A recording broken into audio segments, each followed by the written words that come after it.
Yes, uh, Reverend Boone was uh, what we refer to as a person who had made a decision that segregation uh, was wrong, and all of his movement was against segregation and a segregated society. I did not. I have not been.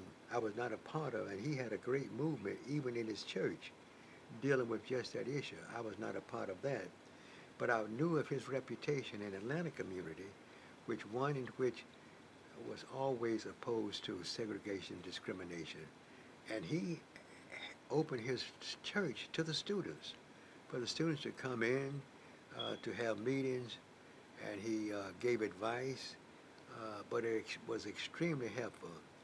And it was very few people like Reverend Boone, John Boone.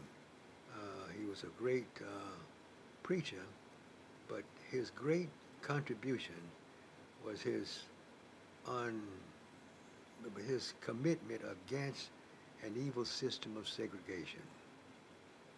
Reverend Joseph Eagle. Joseph Boone, yes. Anything else you want to talk about in terms of the political climate in the city of Atlanta during the time that the students were mobilizing and the reaction of the politicians to these efforts? Perhaps the only thing that I really want to say is that I don't believe that the city of Atlanta, even though they gave Lonnie King an award, I believe, a year ago, uh, but what this took, the Atlanta, the student movement was in the 60s, and that's a long time to wait to get an award, and I just don't think that we realize, we meaning Atlantans realize the real value of the student movement. They think of the student movement as a movement against the downtown merchant of Rich's department store and lunch counters. That was the student movement. And that was, in fact, was not the student movement. That was a part of it. But the Civil Rights Act of 1954, Brown versus the Board of Education, statement was clear to the world that school segregation would not be tolerated in America.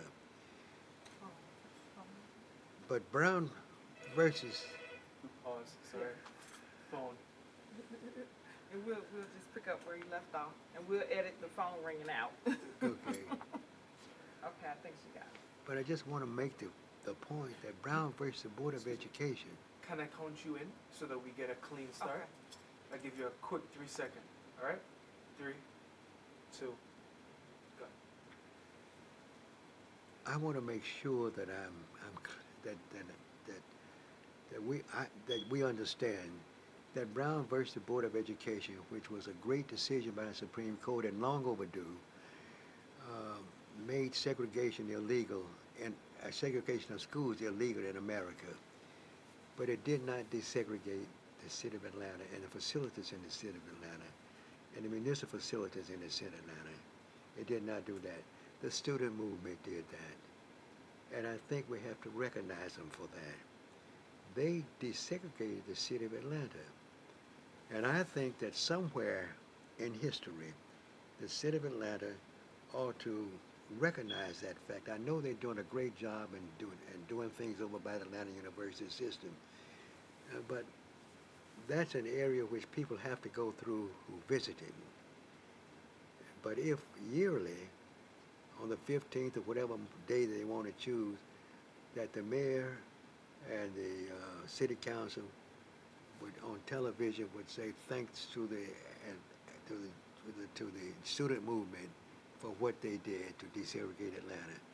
Now I'm not talking about closing businesses like they do the Martin Luther King Day. I'm not talking about that, but I'm just talking about a day of recognition that this is what actually happened in Atlanta. We love the Supreme Court decisions dealing with the segregation, but those decisions did not desegregate Atlanta. It was a student movement. And Brown versus City of Atlanta, the the hotel, the Heart of Atlanta Hotel versus United States, and the movement from down and the desegregation movement at richest department store. Those are the three things that desegregate Atlanta. And I'm real proud to have had a part of it.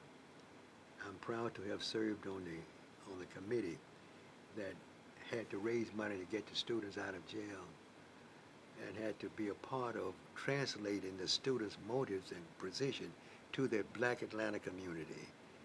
I'm proud of having that, and I'm proud of the relationship I developed with Lonnie King during that period of time. Councilmember, did you think of any other questions? Well,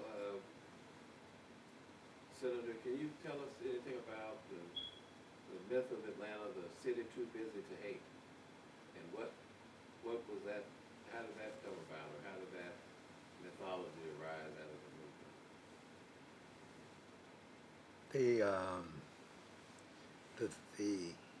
The slogan, the myth that Atlanta too busy to hate, it came about as a result of action that was taken by the mayor of Atlanta, who was Ivan Allen. Ivan Allen was a far cry from Maddox, who was the governor of Georgia. He's a far cry. And he had assisted, he had done things in moving Atlanta forward that black people approved of. He had a meeting, Ivan had a meeting at the Butler Street Y, and at that meeting was Walden, Cochran, A.T. Walden, Warren Cochran for Atlanta thing, C.A. Baycoat, John Wesley Dobbs, all leaders of the black community. And Ivan Allen said that he was going to Washington to testify that segregation was wrong, that segregation had to go. Some of the black people in that meeting said, that's fine, that's what you ought to do. And other black people said, and there was one or two who said that if you do that, you're going to kill yourself. That is, you're going to be persona non grata to the whole white political establishment. If you go to Washington during this time and say that segregation ought to go. And somewhere Ivan Allen said, or someone said, Atlanta is too busy to hate. But that came up there. And of course, that might have been true for that particular period. But it wasn't true as it related to Atlanta relationship, when we had to make Atlanta do things that they ought to done. If they was too busy to hate, then the student ought not to have the Brown versus the city of Atlanta to desegregate the parks and the auditorium and arenas and things like that, you know. So it turned out to be a good slogan, but it wasn't a slogan that Atlanta has always lived up to. But I'm proud of Atlanta because we did have a city where you had great leaders like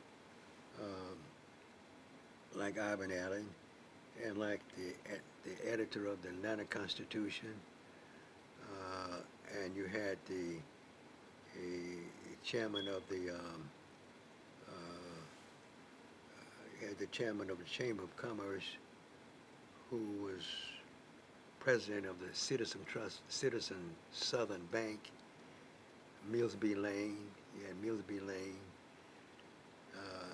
And those leaders made it possible for us not to have the kind of rioting and problem that they had, say, in Birmingham, when they when they sought to desegregate the facilities in Birmingham.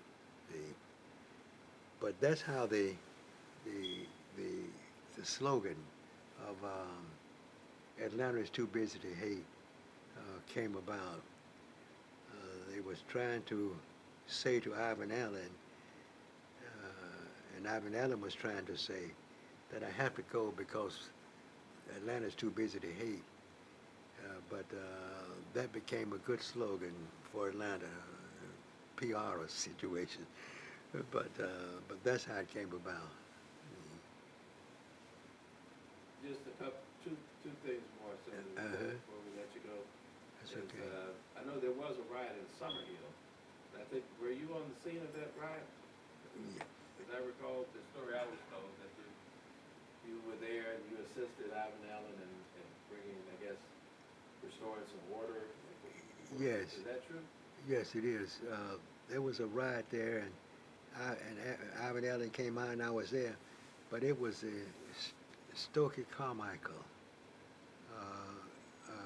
group who was very, very effective in trying to desegregate all over America. And we had a problem in Summerhill, and it came as a result. I think Carmichael was in Atlanta at that time, or he was scheduled to come to Atlanta, one or the other. But anyway, we did have a problem. It wasn't one that got out of hand to the extent to which there was any death involved. Nobody was killed, but it was a period in which it was a very frightful moment for people who lived in that area as to what would happen there. And we went out and we brought some people in to aid and assist in doing some of the things that they said they wanted, like providing for a better area for children to play in. And one thing particularly was that they was concerned about a playground, to have an area where where the children could play. Well, what we did was go out there and get a lot and had the city to provide certain materials, active for that lot, like swings and spring and boards and that sort of thing. But it lasted about 3 days, and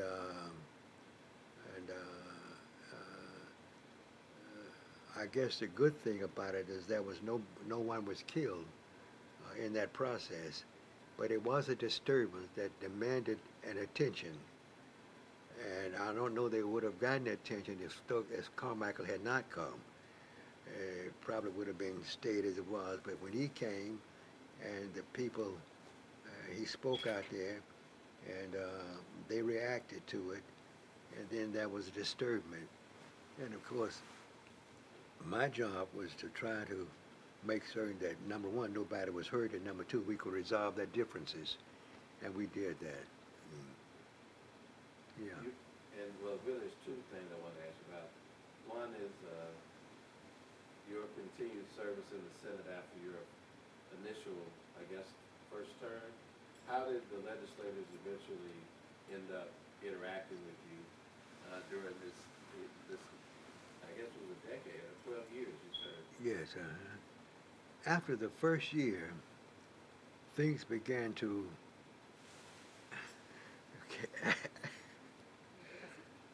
After the first year, things began to get better. Get better meaning this: that for the first year, none of the senators from South Georgia spoke or North Georgia spoke to me. At the end of the second year, at the end of the first year, I was on a committee, and I was late going to a committee meeting.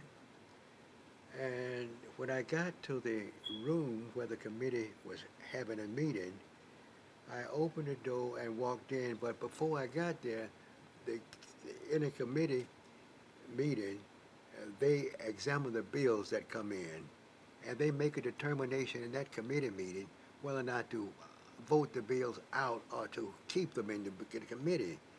If they vote the bill out, then the bill come out of the committee and goes to the floor of the Senate to be voted on. If they do not vote the bill out of the committee, the bill would die in the committee.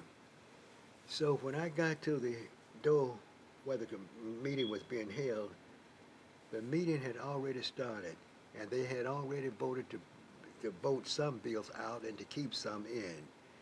And when I walked in the door, the senators who was there jumped up from the some of them jumped up from the table and rushed over to me, and some of them actually touched me and said, "Senator, I need your vote." Well, what had happened is that they had a tie vote on a bill that was to be reported out. And a tie vote means that the bill stays in the committee. They have to have a majority of the votes to get the bill out of the committee to go to the floor. Well, the votes was tied. I didn't know that when I walked in the door. Those senators got up, rushed over to me, and touched me and said, "Senator, I need your vote." Now, this was the first time during the whole session that any senator spoke to me. And when they touched me, I said to myself, what happened to my blackness? But they said, "I need your vote." I realized then, if I had never realized it before, the importance of the vote.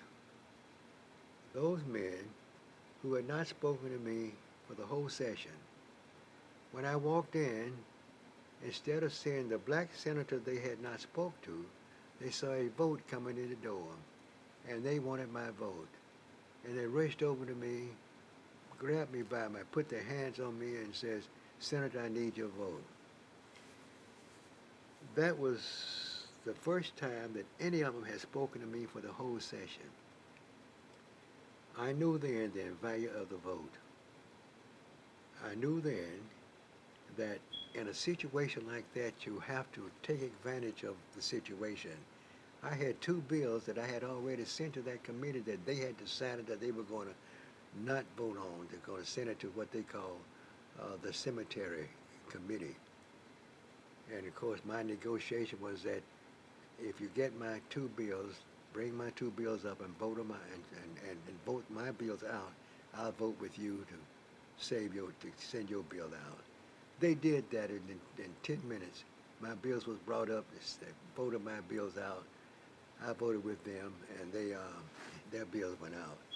But that was the first time that they spoke to me that second.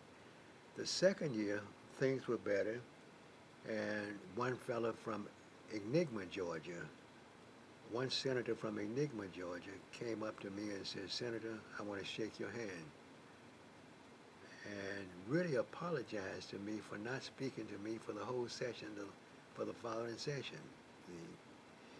But that's what happened, and